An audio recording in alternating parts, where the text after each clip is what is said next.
Dami guys, oh. Ayan, babawasan ko na. Harvest ko na, oh. Madami. Ito ang ulamin ko ngayong gabi.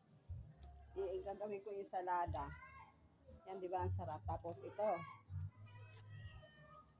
Haluan ko rin ito malunggay. Ayan, dry na kasi ano. Sobrang init ngayon, oh. Grabe. Ayan pa ang sili kong isa, oh. Ayan, sa mga gusto ng sili, punta lang dito, manghingi pati dahon. Pang tinola.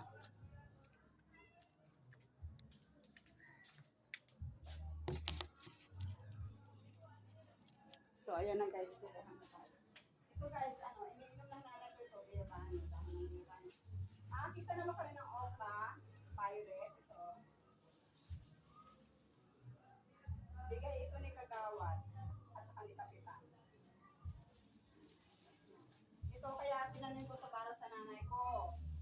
Para mayroong inumin pang high blood. Ganyan. Pati itong mangga, pampalinaw ng mata yung talbos. At saka ito yung bayabas. Siyempre pag kailangan.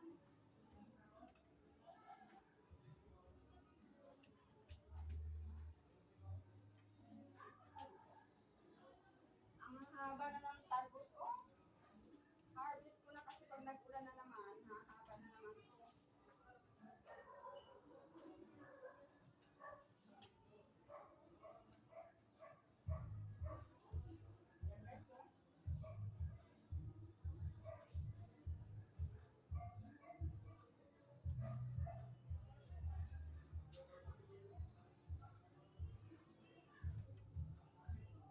Pakikita ko ito sa boyfriend ko mamaya.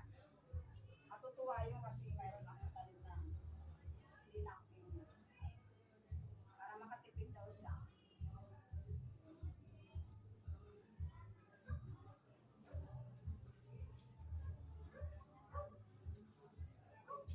Ang dami guys, ang dami, grabe.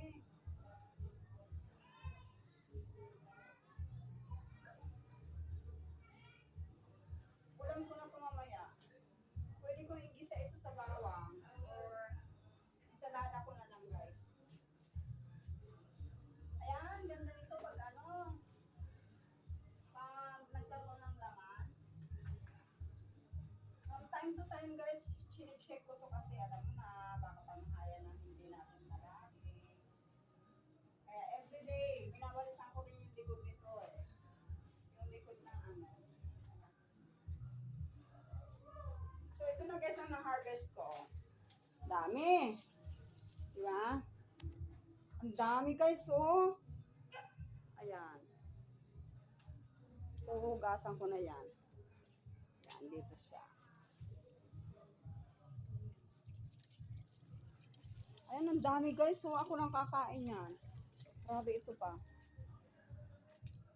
Siyempre, mag-ano rin ako kasi dry na dry yung ano. Dry na dry ngayon, no?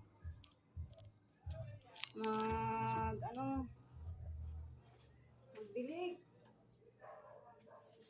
Diligan muna natin. Ang dami kong ulam.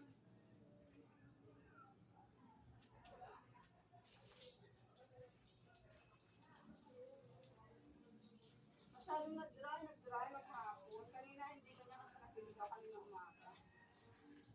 Sobrang init.